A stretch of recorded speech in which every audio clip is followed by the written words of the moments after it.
Olá, meu querido, olá, minha querida. Sejam todos muito bem-vindos ao nosso canal Universo da Mulher. Aqui é a sua amiga e sua irmã Anita Castro e nós estamos começando mais uma partilha dos estudos da obra de André Luiz. Hoje nós vamos ver o capítulo 17 do livro Os Mensageiros, que vem sob o título O Romance de Alfredo. Como nós sabemos, o livro Os Mensageiros é o segundo livro da série sobre a vida no mundo espiritual. Antes de nós iniciarmos, como sempre faço, te convido para que tu não esqueças de curtir esse material, porque o algoritmo do YouTube vai entender então que, sendo bom para nós esse material porque curtimos, espalha para outras pessoas também o convite de assisti-lo. E é isso que nós desejamos, não é mesmo? Partilhar também com outras pessoas as bênçãos que temos recebido. Vamos então à nossa leitura desse capítulo que é muito interessante. Eu te convido para prestar atenção nele e depois eu teço breves comentários. Vamos lá então. André Luiz nos diz o seguinte: depois de alguns minutos utilizados por nós no serviço da higiene reconfortadora, Alfredo convidou-nos à mesa, onde Ismália, com extrema fidalguia, mandou servir frutos diversos. Os senhores do castelo não podiam ser mais gentis. Servidores iam e vinham com grande júbilo a lhes transparecer do rosto. A palestra de Alfredo e as observações de Ismália estavam cheias de notas interessantes e educativas. E qual a sua impressão dos serviços em geral? Perguntou Aniceto, atencioso, dirigindo-se ao dono da casa. Excelente quanto às oportunidades de realização que nos oferecem, respondeu Alfredo em tom significativo. Entretanto, não tenho o mesmo parecer quanto à situação em curso. As zonas a que servimos estão repletas de novidades dolorosas. O presente período humano é de conflitos devastadores e as vibrações contraditórias que nos atingem são de molde a enfraquecer qualquer ânimo menos decidido. Desencarnados e encarnados empenham-se em batalhas destruidoras. É uma lástima. Multiplica-se o número de necessitados que recorrem ao posto? Continuou indagando nosso orientador. Enormemente. Nossa produção de alimentos e remédios tem sido integralmente absorvida pelos famintos e doentes. Tenho 500 cooperadores, mas nos sentimos presentemente incapazes de atender a todas as obrigações. As massas de sofredores são incontáveis. Noutro tempo, nossa paisagem se mantinha sem sombras durante muitas semanas. Mas agora... Então, meus queridos, dando um adendo aqui, eles estão se referindo à questão da guerra, da Segunda Guerra Mundial, que é quando se passa a intervenção de André Luiz aqui nessa psicografia, pelas mãos do nosso querido Chico Xavier. Ele conta então aqui que o Alfredo está falando sobre essa questão daqueles que estão chegando através do período de guerra. Ele está aqui então comentando das grandes dificuldades devido a todas essas dores, não é? Que estão aí se manifestando através tanto de encarnados quanto de desencarnados. Continuando então aqui a nossa leitura. André Luiz continua falando. Nesse instante, Ismália pediu licença para dirigir-se ao interior. E como Alfredo fixasse os olhos nos meus, aventurei-me a considerar. Ainda bem que tendes uma abnegada companheira ao vosso lado. Ele e Aniceto sorriram, quase a um só tempo, falando-nos o administrador. Ah, meus amigos, por enquanto não tenho essa felicidade em caráter definitivo.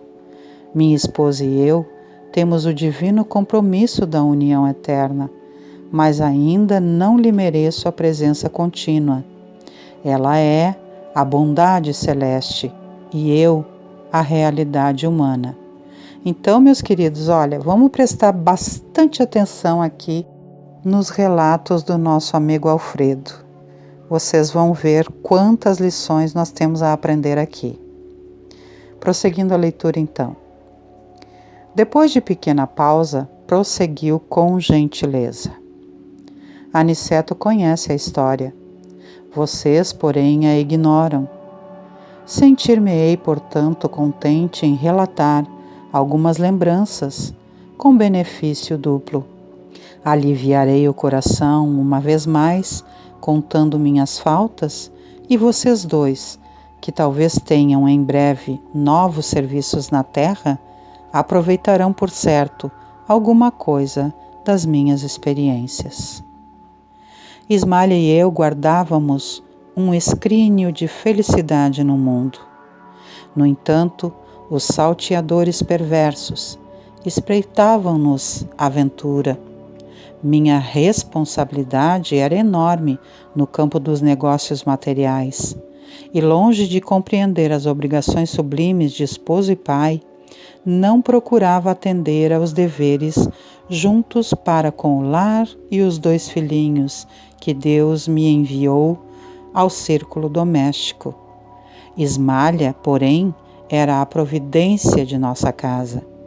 Esqueci-me, contudo, de que a virtude, a qualquer tempo, será atormentada pelo vício, e minha nobre companheira foi vítima da maldade de um amigo desleal, com quem tinha eu inúmeros interesses em comum no campo monetário. Minha esposa sofreu em silêncio a perseguição dele por alguns anos consecutivos. E quando meu desventurado sócio verificou a inutilidade da atitude criminosa em franco desespero, buscou envenenar-me o espírito desprevenido. Começou por advertir-me quanto ao procedimento dela. Atordoou-me, envolvendo-a em acusações descabidas. Subornou criados domésticos e colocou espiões que seguissem minha querida Ismália nas tarefas de esposa e mãe. Esse homem exercia profunda influência sobre mim, e atendendo aos laços que nos uniam, minha companheira jamais se sentiu com bastante coragem para denunciá-lo. Enquanto dava ouvidos à calúnia, fora de meu círculo doméstico, tornara-me intolerável dentro dele. Não sabia contemplar minha esposa com a despreocupação e a confiança absoluta de outra época. Via o mal nos seus mínimos gestos e queria descobrir segundas intenções nas suas frases mais inocentes. Cheguei a acusá-la veladamente. Ismália chorou e calou-se. Por fim, nosso infeliz perseguidor subornou um homem de baixa condição que permaneceu certa noite ao lado de nossos aposentos particulares, como vulgar ladrão, às ocultas, sendo eu convocado à prova máxima. Penetrei no quarto em extremo desespero e acusei em voz alta ao ver a companheira profundamente tranquila. Ismália levantou-se receosa da minha saúde mental, mas não lhe atendi os rogos. Procurando como louco o conspurcador da minha honra, abri violentamente grande armário antigo, vasculhando o quarto. Nesse instante, o vulto de um homem esgueirou-se na sombra do aposento próximo, e antes que eu pudesse agarrá-lo no meu ódio infreme, saltou a janela, alcançando o pomar de nossa casa. Corri desesperado, detonando balas a esmo, mas nada consegui. Regressei ao quarto e para cúmulo da calúnia odiosa, o desconhecido deixara atrás de si um chapéu novo, rigorosamente moderno, para que se acentuassem meus sentimentos terríveis. Olhos com gestos, vomitando insultos, quis eliminar Ismalha, banhada em lágrimas, a meus pés. No entanto, alguma coisa que nunca pude compreender na terra paralisou-me o braço quase homicida. Vociferando blasfêmias, surdo aos rogos dela, afastei-me do lar, tomado de horror. No dia imediato, fiz valer meu direito exclusivo sobre os filhos e providenciei para que Ismalha, convertida em estátua de dor, fosse restituída à fazenda paterna. Contratei uma governanta para os meninos e logo após tomei um paquete para a Europa, onde me demorei mais de 3 anos. Nunca me propus a verificações sérias e, embora tivesse o espírito incessantemente atormentado, omitindo os sentimentos mais íntimos, jamais procurando notícias da companheira caluniada. Certo dia recebi uma carta lacônica na costa francesa. Um parente dava-me informações da esposa. Após 2 anos angustiosos entre a saudade e o abandono, Ismalha fora acolhida pela tuberculose, falecendo em terrível martírio moral. Deliberei então a volta. Fixei-me novamente no rio, eduquei os filhinhos e conservei a dolorosa viuvez no desencanto do coração. Os anos rolaram uns sobre os outros, quando fui chamado à cabeceira do ex-sócio agonizante. O infeliz, em face da morte, confessou o crime odioso, pedindo um perdão que, infelizmente, não pude conceder. Transformei-me, desde então, num louco irremediável. Cansado, envelhecido, procurei a propriedade rural dos sogros, tentando reparar de alguma sorte a injustiça. Mas a morte não me deu ensejo e voltei para a esfera dos desencarnados em tristes condições espirituais. Gente, olha só que dramática, que triste o desenrolar dessa história do nosso amigo Alfredo. Ele tinha um sócio com quem ele convivia através dos negócios e ambos tinham interesses parecidos, não é mesmo? E ele, costumando sempre estar mais envolvido com os negócios do que com o lar, não prestava atenção à sua esposa Ismalha nem aos filhinhos. Ele envolvia-se muito mais com as questões materialistas. E, apesar disso, ele sabia que a esposa era o esteio do lar, que ela era a companheira que estava sempre disponível a auxiliá-lo, a acompanhá-lo, a cuidar da casa, a cuidar dos filhinhos, para que tudo corresse bem. Mas esse sócio, tentando então seduzir Ismalha, que não aceitou a sedução, ficou enraivecido e começou a envenenar o Alfredo, que, infelizmente, ao invés de sentar e conversar com a esposa e acreditar na esposa, que era honesta, sincera e que estava ao seu lado, acreditou nesse sócio, que infelizmente era um bandido sedutor. O que aconteceu? Ele deixou o seu lar, abandonou os filhos com uma governanta, tirou os filhos da mãe, que era sincera e honesta, abandonou Ismalha à própria sorte, de volta à casa dos pais, e ela, entristecida, adoeceu, pegou uma tuberculose e 2 anos após esse abandono todo, e toda essa angústia e tristeza, a vergonha de ter passado por isso, ela então faleceu. E ele, voltando ao Brasil, tomou os filhos para manter ali a educação deles E, quando o sócio estava à beira da morte, chamou ele na beira do leito dele e contou toda a verdade, que tinha sido toda uma mentira.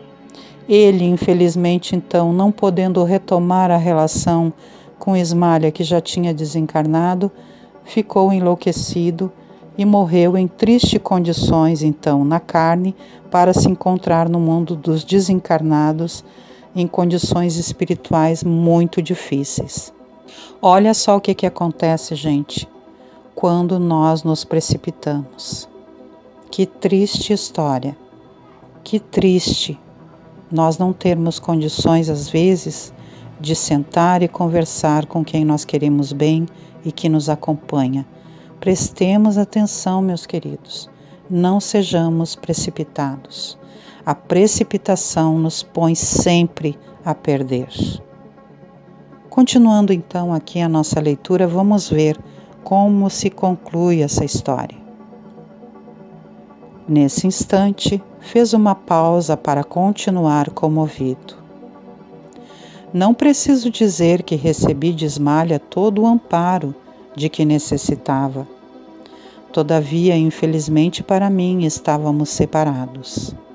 Não merecia a bênção da união sublime. Ismalha segue-me de perto, mas tem residência num plano superior, que devo esforçar-me por alcançar. Desde muito dediquei-me aos serviços do nosso posto de socorro. Consagrei-me aos ignorantes e sofredores, e minha santa Ismalha vem até aqui mensalmente incentivar-me o bom ânimo e amparar-me nas lutas. Mas não poderia ela transferir-se definitivamente para aqui? Indagou Vicente, tão impressionado quanto eu com o romance comovedor. Alfredo sorriu e falou: sei que Ismalha tem trabalhado para isso, que seu ideal de união eterna é idêntico ao meu, atendendo à circunstância de estar o superior sempre em posição de dar ao inferior. Mas não ignoro que foi advertida por nossos maiores sobre as minhas atuais necessidades de esforço e solidão. Preciso conhecer o preço da felicidade para não menosprezar de novo as bênçãos de Deus. Minha esposa deseja descer para encontrar-se definitivamente comigo. Entretanto, é necessário que eu aprenda a subir. E por este motivo, ainda não recebemos a devida permissão para o definitivo consórcio espiritual. Observando-nos a emoção, concluiu: estou resgatando crimes de precipitação. Pela impulsividade delituosa, perdi minha paz, meu lar e minha devotada companheira. Conforme ouviram, não matei nem roubei a ninguém, mas envenenei-me a mim próprio. A calúnia é um monstro invisível que ataca o homem através dos ouvidos invigilantes e dos olhos desprevenidos. Então, gente, olha só a conclusão desse capítulo conforme as palavras do amigo Alfredo. Ele está dizendo que ele está resgatando os crimes da precipitação. Conforme eu comentei com vocês acima, quando nós nos precipitamos, nós nos perdemos. E ele fala então que essa impulsividade que foi delituosa fez ele perder a paz, o lar e a esposa querida. E que agora então ele precisa desse esforço e dessa solidão para poder subir, porque ela deseja descer até ele, pois ela mora em um lugar mais elevado do que ele, devido às suas condições espirituais. Mas que é necessário que ele aprenda a subir, para que ele possa se elevar, para que essa união dos dois seja abençoada também através do seu comportamento, porque ele não soube valorizar a oportunidade que teve junto da esposa. E aí, olha o que ele diz, gente, para que fique bem frisada a ideia do engano terrível que ele cometeu. Ele diz: conforme vocês ouviram, eu não roubei nem matei ninguém, mas envenenei-me a mim próprio. Com quê? Com aquilo que ele chama de monstro invisível, que é a calúnia, gente. A calúnia, a fofoca, a maledicência é um monstro invisível que vai corroendo e atacando, segundo ele mesmo diz aqui, os ouvidos invigilantes e os olhos desprevenidos. Se ele tivesse ouvidos vigilantes, se ele tivesse mais presente, se ele tivesse mais observando o comportamento da esposa, que sempre foi sincera, que sempre foi honesta, que sempre esteve ao lado dele, ele não teria caído na calúnia desse homem infame que destruiu o lar dele através das fofocas, das intrigas, das calúnias. Nós temos que tomar cuidado, gente, com quem nós convivemos. Nós não precisamos destratar as pessoas, mas conforme nós observamos que alguém que se aproxima de nós por amizade começa a fazer intrigas, gente, vamos nos afastar, vamos evitar que essa pessoa venha conviver dentro da nossa casa. Cuidado, querido, querida, com as pessoas com quem tu convives. Cuidado, querido, querida, com as calúnias, com as intrigas que vêm cair nos teus ouvidos.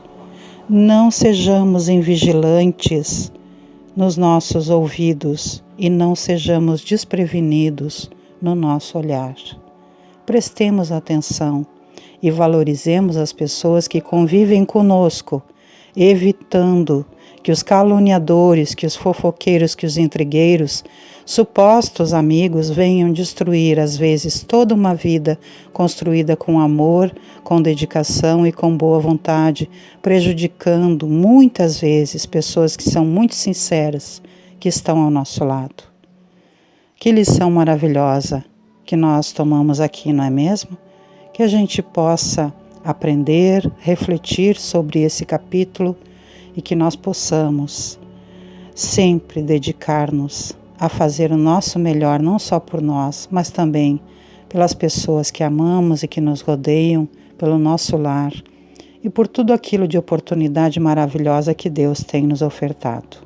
Assim sendo, antes de encerrarmos a nossa leitura comentada de hoje, o nosso estudo aqui da obra de André Luiz, eu convido a todos ainda para que todas as segundas-feiras às 19 horas venham estar comigo aqui no nosso canal Universo da Mulher com Anita Castro para partilharmos o ESG, Estudo Sistematizado da Doutrina Espírita, todas as quartas-feiras às 21 horas, para nós nos reunirmos aqui e estarmos junto ao Espírito maravilhoso do nosso querido Mestre Jesus, de nossa Mãe Maria Santíssima e dos benfeitores espirituais também que sempre estão conosco, através do Evangelho no Lar.